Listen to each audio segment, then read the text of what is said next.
Greetings all. Welcome back to another unit of Gardening 101, Unit 4, Crop Selection. Over the years, while working in horticulture, I would frequently have people come to me and say, "Oh, Bill, I'm going to start a garden. What should I plant?" Now, to me, that is kind of an unusual question. I don't think it was very well thought out. And that my response is, well, what do you eat? I mean, if you hate Brussels sprouts, but they grow well in your area, well, there's probably no real reason why you should be growing them. You know? Of course, you can always learn to like things that you didn't think you liked. And I have seen this. Yes, peas, for instance. Yeah, you get fresh garden peas out there, you get a good tall telephone going, and you got them big old pods up to 11 peas in there, and the tall telephone is one of the best tasting peas around. And I'd be walking by the vines with people and say, "Hey, would you like to try some peas?" They go, "Oh, no, we don't like peas." "Oh, really? Well, have you ever had them fresh from the vine?" "Well, no." "Try this." And the response is usually, "Wow, these are really good. Sugary, delicious," and so on. I didn't think I liked spinach, because all the spinach that I'd ever eaten was, pretty much in a can. It was foul, like algae, pond scum. But then the neighbor talked me into taking some plants from him one day and put them in my greenhouse in fall, and had fresh spinach in winter, and whoa, I decided I liked it. Yeah, so you never know. When you start growing things, you may find the things you didn't think you liked that you do, but that's the first place to start. What do I plant? Grow what you like. Next, check around. Oh, I don't know, talk to the local garden club, talk to the local nurseryman, talk to your neighbors, get around, find out what do people grow in the area where you live. What is successful? Now, generally, when it comes to the standard garden vegetables that most of us are used to seeing in the stores, one variety or another will usually manage to produce, to some extent, in almost every state of the union. Now, you may have to have the right type if you're up in Alaska, but they actually do grow a certain sweet corn up there in some places. It's possible to raise even some of those vegetables that far north if you have the right types and you're doing it right. Now, don't forget, they got midnight sun. No, you guys get sunset. Yeah, they grow all summer long. Never stops. Well, anyway, that's parameter 1. Parameter 2, find out what does well in your area. Okay. Then if you got anybody you can talk to about it, you might want to find out about variety. Okay. Yeah, the type of tomato or pepper or whatever it is that's growing well there. I have people do that here all the time with me. They come on into the nursery and they go, "Well, does this grow well there?" I go, "Yeah, I got one out in the garden over there. It does okay." And so they come and they buy things from me just because they know that I have them growing here, so it probably works for them too.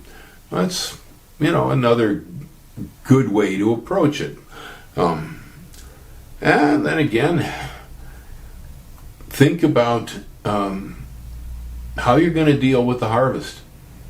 Yeah, if you put in a whole lot of watermelons, okay, for instance, you love watermelons, so you grow lots and lots and lots of watermelons. Well, that's great, but when it comes to harvesting watermelons, if you did well, most of what happens with that is roadside sales. In other words, there is not a lot you can do with a watermelon to conserve it. You can put them away for a little while in the cold cellar. They'll store in a fridge for a little bit, but it's not like a tomato. where you can make salsa, you can make pasta sauce, you can just can tomatoes and on, tomato juice and so on, dried tomatoes. My aunt in Indiana once loaded us with melons. It was both cantaloupes and watermelons. She had a huge patch of them. And, well, we took them back home to Illinois and trying to figure out what we're going to do with all these melons. And, well, Mom found a recipe that you can ball melons and freeze them in sugar syrup. Yeah, melon balls frozen in sugar syrup does work. They weren't bad when they were pulled back out. Yeah, but it's a limited thing, so you got to think about this. If you're going to grow a whole bunch of something because you like it, sweet corn. Most of us love sweet corn. Be prepared because it's got about a 2-week window or so, where you can get out there and pick the crop. And before that, it's too green. After that, it's too old. You have about 2 weeks to figure out how you're going to do that. Now, if you got a great big family, maybe you can eat it all up. If you're raising open pollinated, maybe part of it goes for seed. On the other hand, freezing corn is probably the best thing you can do with extra sweet corn. Now, it can be canned, you can dry it, there's a whole bunch of things you can do with it, but I prefer to freeze excess sweet corn, cut off the cob. When it's on the cob, it doesn't process as well. The product is not as good when you take it back out, and it takes up a lot of room. If you cut it off the cob, you pack them bags nice and flat, stack them up. Get a lot of corn in the freezer. Well, so tomatoes, for instance, tomatoes are, I believe, the number one most popular crop grown in the United States of America. I would sell garden plants. I sold them for years and years and years off the tables, both at my own property and at the nurseries and so on and so forth. Well, in the commercial nursery, people would usually, as I call it, chomping at the bit, especially the tomato gardeners. They've been waiting all winter, even in the Bay Area, they've been waiting for the tomato plants to come onto the nursery tables. And so they will come usually a month and a half ahead of when it was really appropriate to safely plant in the region, and they'll be seeking tomatoes. Why don't you have tomatoes on the table? The weather's warm today, why don't you have tomatoes?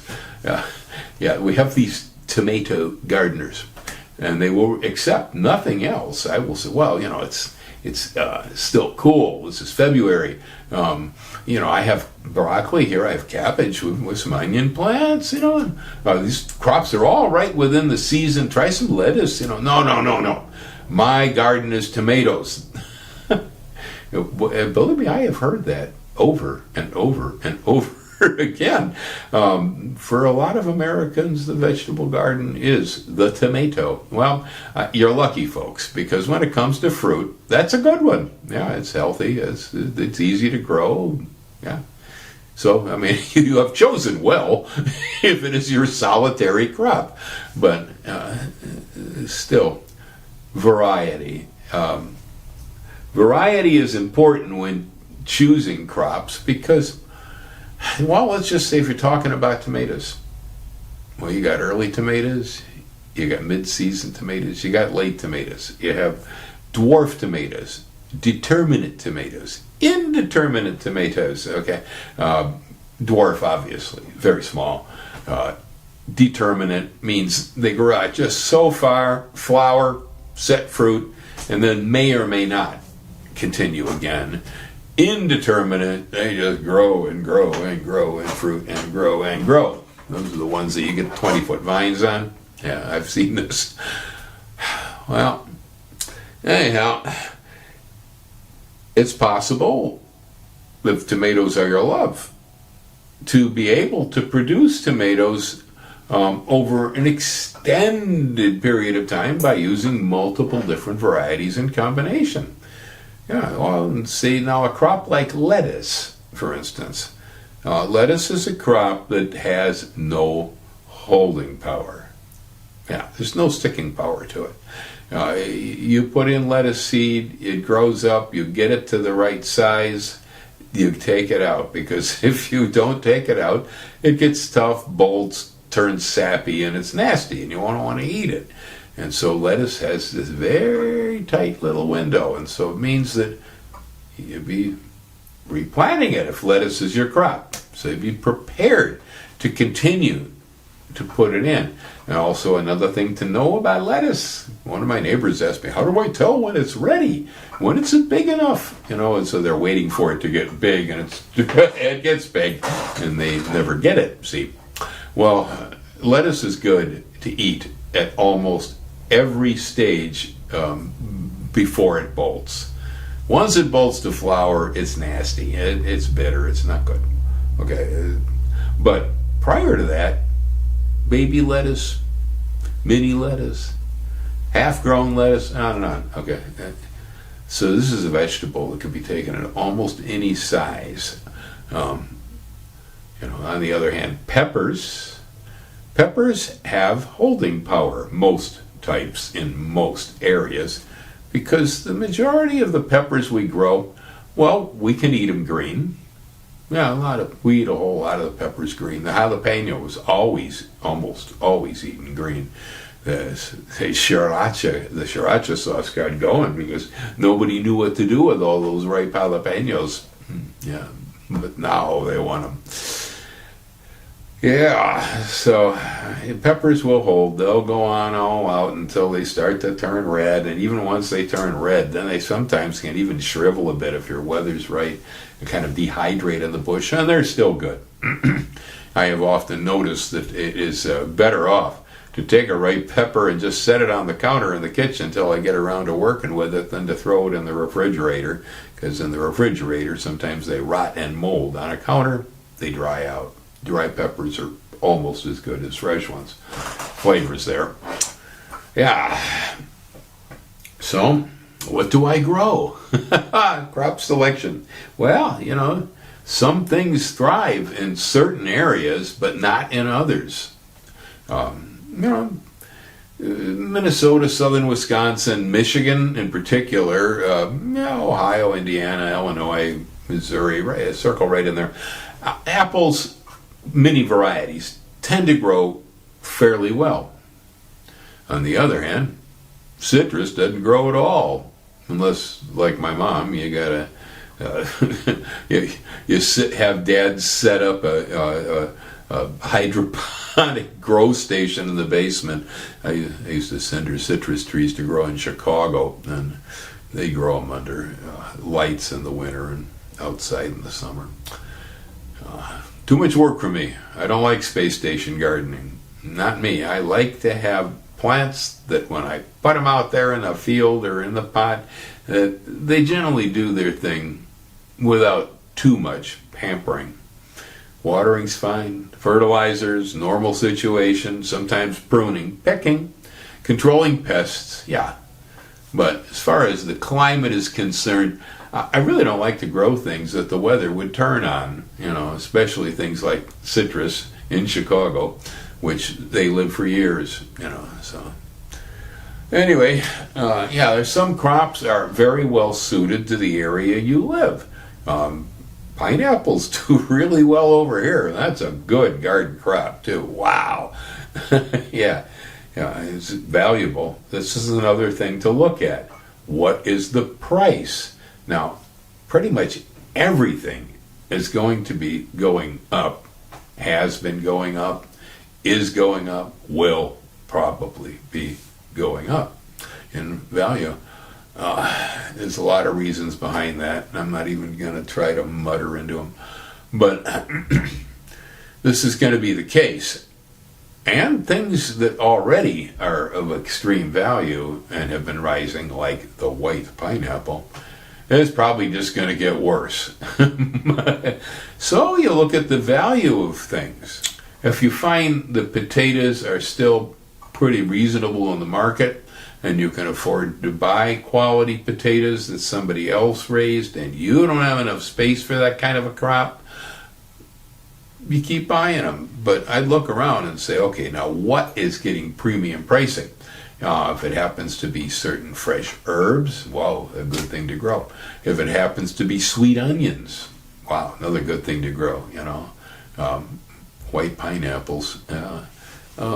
Gourmet tomatoes, the heirloom types, all the different types. Now, there's a lot of people in that business already, but this, again, is something else that has quite a price tag on it. Yeah. So, things that cost a lot when you buy them in the store, but you find they're not that hard to raise in your own garden, wow, top pick, yeah. Value, for your effort. It's as much work to hoe a row of turnips as it is to hoe a row of pineapples. Okay?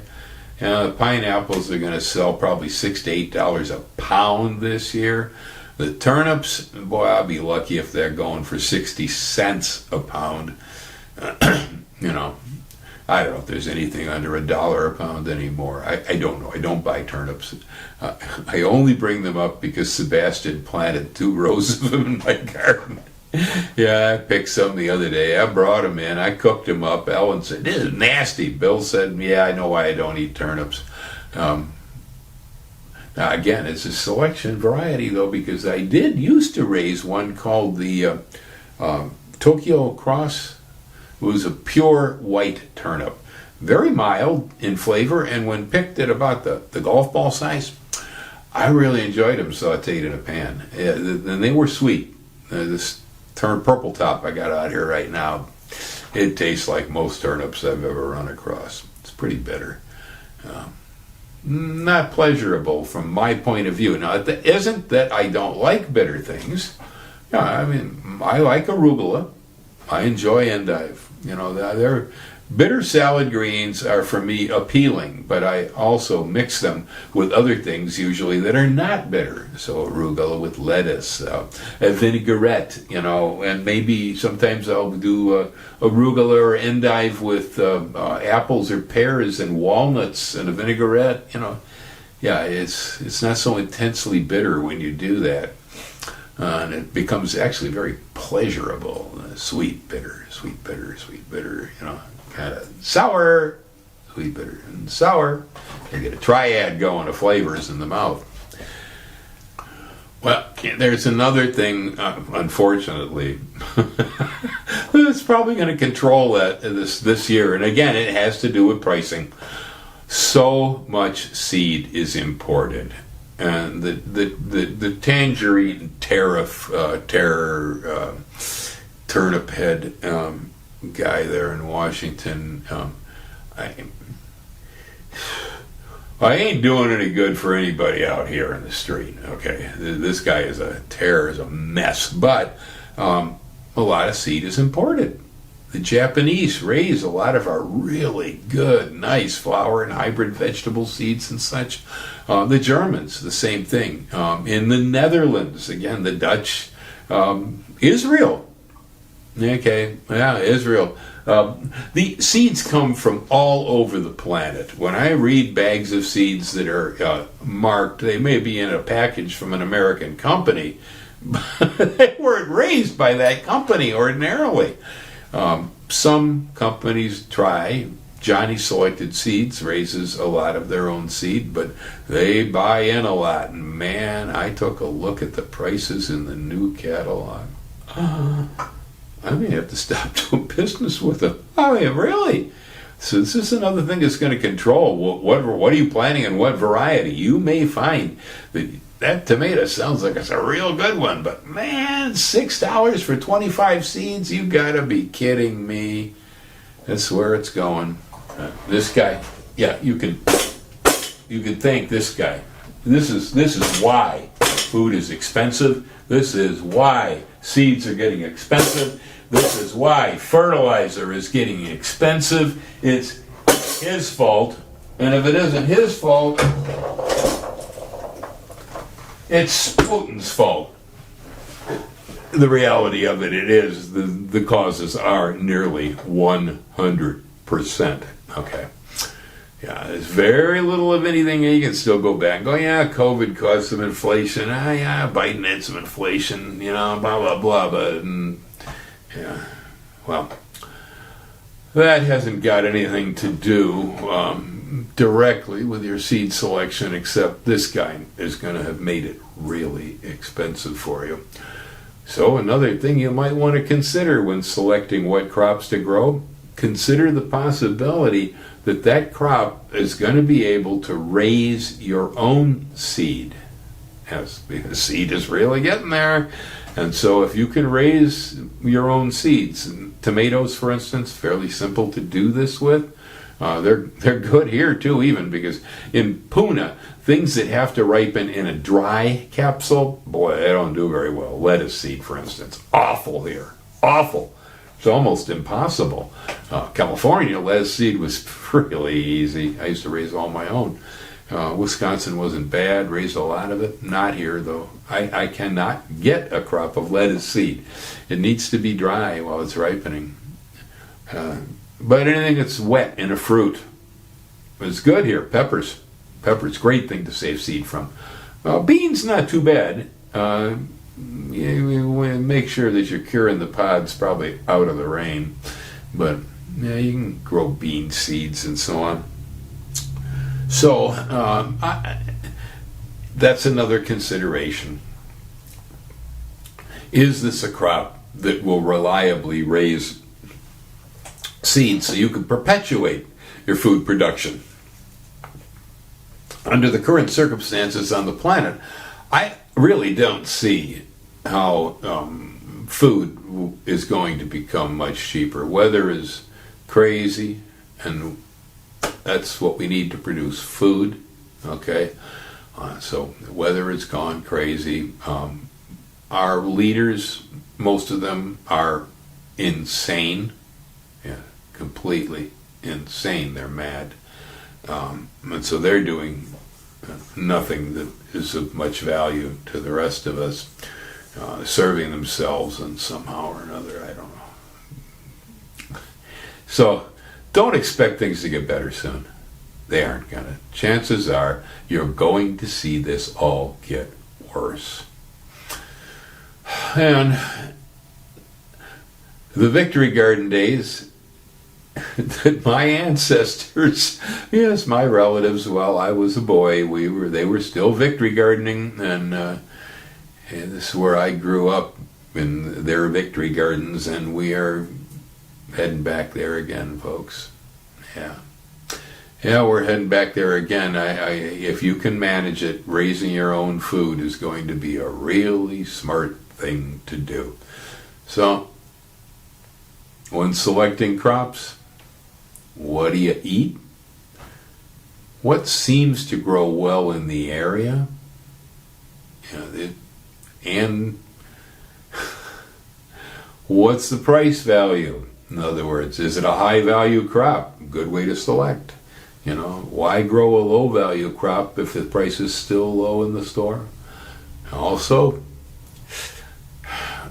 I am attracted to hybrid seed. A lot of hybrid seed does really, really well for me. But right now, hybrid seed has gotten to be so expensive. And so cost is another factor. And so with open pollinated seeds and open pollinated varieties of crops, you can reproduce the seed for the crop yourself.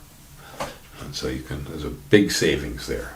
Not only savings on food at the market, but there is savings in the seed for production. Alrighty, that's about enough on selections for today. Aloha, y'all hang loose, yeah? Have a great garden, and it's his fault. Yeah, it's his fault.